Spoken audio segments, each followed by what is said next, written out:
Susipažinkite su gaisrinės saugos instrukcija. Dirbdami visada laikykitės gaisrinės saugos reikalavimų. Siekdami išvengti gaisro, nesudarykite degios aplinkos. Degioje aplinkoje venkite užsidegimo šaltinio, degančio ar įkaitusio paviršiaus, taip pat elektros iškrovos turinčių pakankamai energijos ir temperatūros kitai medžiagai uždegti. Pastebėję užsidegimą, ribokite oro cirkuliavimą. Klasikinis degimo trikampis susideda iš 3 reikalingų komponentų – deguonies, užsidegimo šaltinio, pavyzdžiui, atviros ugnies kibirkščių, bei degios medžiagos, pavyzdžiui, dujų, skysčių arba kietų medžiagų ar dulkių. Pašalinus bent vieną iš šių komponentų, degimas nutrūksta. Susipažinkite su įmonėje esančiais evakavimo planais, įsidėmėkite evakuacinės krypties ženklų reikšmes bei žmonių susirinkimo vietą evakuojantis iš pastatų. Visuomet palikite laisvus privažiavimo kelius ir priėjimus prie statinių, gaisrinių kopėčių, gaisrinio inventoriaus. Transporto priemonės statykite, medžiagas laikykite tik tam skirtose ir pažymėtose vietose. Šiukšles, kitas atliekas laikykite tam skirtose vietose ir reguliariai šalinkite iš įmonės patalpų bei teritorijos. Medžiagas laikykite grupėmis pagal joms gesinti naudojamas medžiagas – vanduo, putos, dujos ir taip toliau. Taip pat pagal jų fizikinės bei cheminės savybės ir sprogumą bei gaisringumą. Nenaudokite prietaisų ir renginių kito inventoriaus ne pagal paskirtį. Nenaudokite atviros ugnies. Pagal sprogimą ir gaisrą pavojingose teritorijose, kitose teritorijose, patalpose ir vietose, kurios pažymėto ženklų draudžiama atvira liepsna. Baigę darbą ir išeidami iš patalpos, būtinai patikrinkite paliekamos vietos gaisrinės saugos būklę. Rūkykite tik tam tikslui skirtose specialiais ženklais pažymėtose vietose, kuriuose yra nedegus indas nuorūkoms. Pelenus ir nuorūkas meskite tik į specialiai tam skirtas nedegias pelenines ar urnas nuorūkoms. Baigę rūkyti, įsitikinkite, kad nuorūka užgesinta. Įsidėmėkite gaisrinių saugos priemonių ženklinimo reikšmes. Gesintuvų, kitos gaisrinės įrangos paleidimo įtaisai turi būti užplombuoti. Plombavimo būdas neturi apsunkinti gesintuvo ar kitos gaisrinės įrangos paleidimo. Neužstatykite privažiavimo prie gaisrinių hidrantų kelių ir pačių hidrantų. Aktyvios gaisrinės saugos priemonės, gaisrinės saugos sistemos ir gaisrinės automatikos įrenginiai skirtos gaisrui aptikti, pranešti apie jį, gesinti, dūmams ir šilumai pašalinti ar kelioms šioms funkcijoms vykdyti. Neardykite, saugokite nuo gedimų pažeidimų aktyves gaisrinės saugos priemonės. Pastebėję gaisrą, įvertinkite gaisro dydį ir savo galimybės. Nedelsiant imkitės veiksmų. Paspauskite gaisro signalizacijos mygtuką. Nedelsiant praneškite apie gaisrą ugniagesiams skubios pagalbos tarnybų telefonu 112. Nutraukite elektros tiekimą. Jei kilo mažas gaisras ir įsitikinus, kad galima jį užgesinti pačiam, gesinkite jį pirminėmis gaisro gesinimo priemonėmis. Kitais atvejais nedelsiant evakuokitės. Būdami patalpose ir išgirdę gaisro signalizacijos signalą ar signalą apie gaisrą, pavyzdžiui, gaisras ar dega, pirma, vadovaukitės evakuacijos kryptį nurodančiais ženklais ir skubėkite tiesiai į lauką. Antra, nesinaudokite liftais, neikite per dūmus, išeidami uždarykite duris. Trečia, jeigu patalpoje prasidėjo gaisras ir sparčiai pradėjo kauptis dūmai, gulkitės ant grindų ir kaip įmanoma greičiau šliaužkite išėjimo link. Apačioje, po dūmais, lengviau kvėpuoti ir geriau matyti. Ketvirta, negrįžkite į degantį pastatą. Išėję likite iš anksto numatytoje žmonių susirinkimo vietoje. Penkta, pasitikite atvykstančius ugniagesius. Jeigu užsidegė rūbai, laikykitės taisyklės. Sustok, krisk ant žemės ir riskis. Nepainiokite šios taisyklės su įsakymu bėgti iš gaisro vietos. Užsidegus rūbams niekada nebėkite, nes nuo to tik stipriau degs. Įmonės vadovas arba jo paskirtas atsakingas darbuotojas privalo vadovauti žmonių evakavimui ir gaisro gesinimui, kol atvyks ugniagesiai gelbėtojai. Nustatyti tikslę evakuotų žmonių surinkimo susitikimo vietą, paskirti atsakingus asmenis, kurie pasirūpintų evakuotais žmonėmis. Po evakuacijos visus evakuotus patikrinti pagal sąrašą. Gaisro ar kitokios nelaimės metu darbuotojams labai svarbu greitai ir saugiai pasitraukti iš pavojingos vietos. Evakuacijos keliai pažymėti žalios spalvos evakuacijos krypties gelbėjimosi ženklais, nurodančiais evakuacijos kryptį. Evakuodamėsi sekite šiuos ženklus iki išėjimo. Evakuacijos keliai, išėjimai, avariniai išėjimai turi būti laisvi, parengti žmonėms evakuoti bet kuriuo paros metu. Neužkraukite jų pašaliniais daiktais, baldais. Siekiant nestabdyti žmonių evakavimo, nerakinkite aukštų holų, bendrojo naudojimo koridorių ir evakuacinių laiptinių, avarinių išėjimų durų, liukų išskyrus, turinčias stacionarius atidarimo iš vidaus įrenginius, automatiškai atrakinamas suveikus gaisro aptikimo ir signalizavimo sistemai arba atrakinamas aktyvaus gaisro aptikimo ir signalizavimo sistemų ranka valdomus pavojaus signalizavimo įtaisus, taip pat atrakinamas iš budinčio asmens pulto patalpos arba naudojant mygtuką šalia durų. Dingus elektros įtampai nurodytais atvejais, durys turi būti atrakinamos automatiškai. Atrakinamas iš vidaus raktų laikomų šalia durų įrengtoje dėžutėje su į vidų įspaudžiamu stiklu.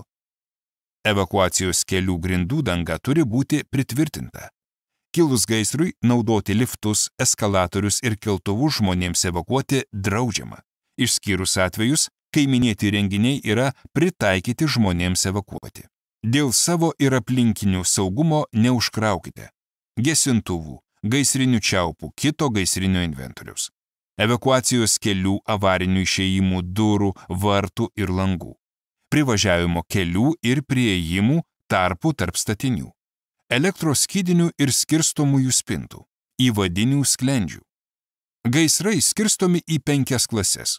Identifikuokite gaisro klasę ir naudokite gesintuvą, ant kurio nurodyta, kad jis skirtas būtent tai gaisro klasiai gesinti. Susipažinkite su gesintuvo instrukcija, kuri priklijuota ant gesintuvo korpuso, o kilus gaisrui laikykitės šių pagrindinių žingsnių. 1. Nutraukite plombą ir ištraukite apsauginį kaištį. 2. Gesintuvo žarnelę su difuzoriumi nukreipkite į gaisro židinį. 3. Nuspauskite rankenėlę. Tik mažą gaisrą galima užgesinti pačiam, jei gaisras vidutinis ar didelis, nerizikuokite. Negesinkite ugnies prieš vėją, ugnį gesinkite tik pavėjui. Degančio ploto negesinkite iš viršaus, ugnį gesinkite tik iš apačios. Degančios sienos negesinkite iš viršaus, su ja kovokite tik iš apačios į viršų. Gesintuvais naudokitės ne vienu po kito, bet tuo pačiu metu keliais. Užgesinę ugnį stebėkite gaisravietę, kad ji vėl neužsiliepsnotų.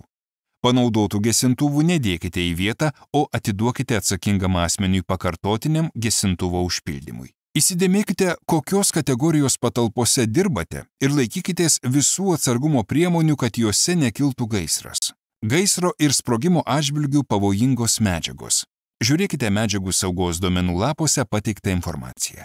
Dujos, gamtinės dujos ir kita. Skysčiai, naftos produktai, įvairios valymo priemonės ir kita. Kietosios medžiagos, popierius ir kita. Dulkės, medžio, metalo dulkės ir kita. Sprogias ir gaisringas medžiagas laikykite tik joms skirtose vietose, grupėmis pagal jų fizikinės bei cheminės savybės ir sprogumą bei gaisringumą. Žiūrėkite šių medžiagų saugos duomenų lapuose pateiktą informaciją. Ant taros turi būti nurodytas laikomų medžiagų pavadinimas, kiekis ir jų pavojingumo charakteristikos. Nelaikykite degių bei sprogių medžiagų pažeistoje ar atviroje taroje, pakuotėje.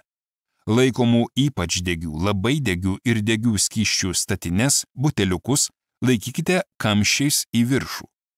Degių medžiagų nesandėliuokite ant rampų ar prie įmonės pastatų arčiau kaip 2 metrai. Visuomet įsitikinkite, ar jūsų vairuojamame automobilyje yra tinkamas gesintuvas su galiojančia gesintuvo patikra. Lengvajame automobilyje reikia turėti gesintuvą su nemažiau kaip 1 kg gesinimo medžiagos, o krovininėme automobilyje, kurio didžiausioji leidžiamoji masė nedidesnė kaip 3,5 tonos, 1 gesintuvą turinti 2 kg gesinimo medžiagos. Laikykitės transporto priemonių stovėjimo aikštelėse vietose esančių reikalavimų. Neplaukite detalių, ypač degiais, labai degiais ir degiais skysčiais. Nelaikykite transporto priemonių neuždengę dangteliais jų degalų bakų. Neužkraukite vartų ir kelių arba neužstatykite jų transporto priemonėmis. Nešildykite variklių atvira ugnimi, deglais, lituojamusiomis lempomis, atlikdami remonto ir kitus darbus pasišvietimui nenaudokite atvirų ugnies šaltinių. Transporto priemonių stovėjimo vietose išlietus ypač degius, labai degius ir degius skysčius užpilkite smėliu, pjuvinomis ar sorbentu ir pašalinkite į tam skirtą vietą. Pildami į transporto priemonės degalus, laikykitės šių reikalavimų. Transporto priemonių varikliai turi būti išjungti. Degalų pylimo sistema turi būti sandari, antgaliai degalams pilti techniškai tvarkingi. Degalai turi būti pilami tiesiai į kuro bakus. Degalus taip pat galima pilti į tam skirtus indus su sandariais kamščiais. Pastebėję įrenginius su netvarkinga, mechaniškai pažeista izoliacija, nedelsiant informuokite atsakingus asmenis.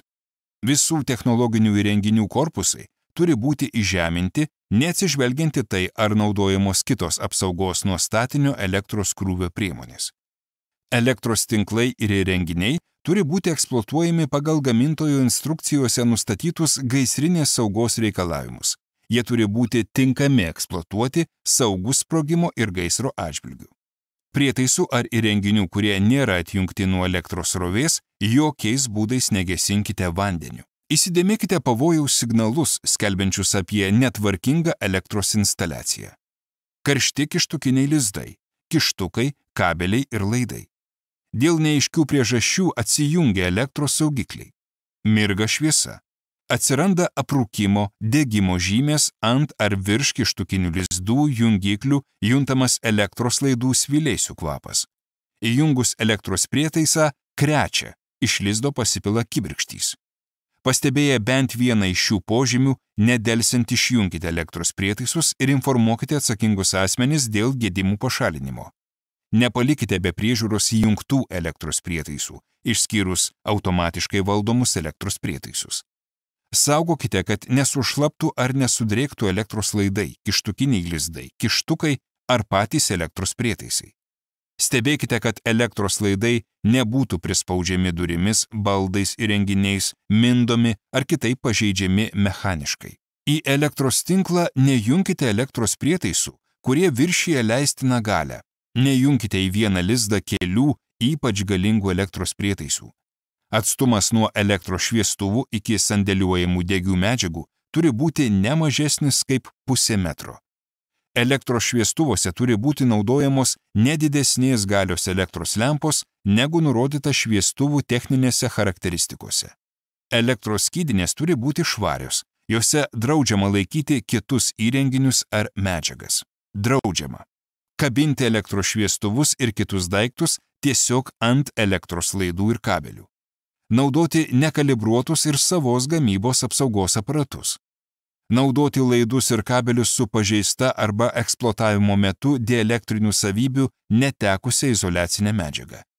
Tiesiogiai prikalti laidus ir kabelius. Visi elektros įrenginiai turi būti apsaugoti nuo trumpojo laidų jungimo ir kitų avarinių režimų galinčių sukelti gaisrą.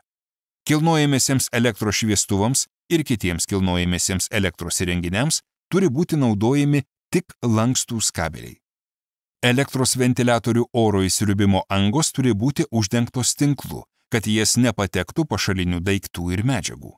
Visi šildymo įrenginiai turi būti įrengti ir eksploatuojami pagal gamintojų instrukcijose nustatytus gaisrinės saugos reikalavimus, o prieš šildymo sezono pradžią patikrinti. Patalpoms apšildyti galima naudoti tik uždaro tipo pramoninius elektros šildymo prietaisus. Vėdinimo įrenginiai turi būti eksploatuojami pagal gamintojo reikalavimuose nustatytus gaisrinės saugos reikalavimus. Atsiradus gedimams, dėl kurių tiesiogiai ar netiesiogiai gali kilti gaisras, būtina nedelsiant išjungti ventiliatorių ir pašalinti gedimus. Įmonės patalpos, nepriklausomai nuo jų paskirties, baigusiose darbą ir prieš jas uždarant, turi būti patikrintos. Tikrindami įsitikinkite. 1. Ar patalpos išvalytos nuo buitinių atliekų. 2. Ar išjungti visi elektriniai prietaisai ir patalpose neliko žmonių. 3. Ar uždaryti langai, orlaidės, durys į kitas patalpas? 4. Ar sudėtas nustatyta tvarka patalpoje likęs turtas? 5. Ar laisvi pagrindiniai praėjimai patalpose? 6.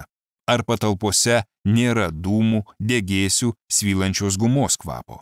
Patikrinę patalpas ir radę trūkumus, pagal galimybės pašalinkite juos pats, priešingų atveju praneškite tiesioginiam vadovui.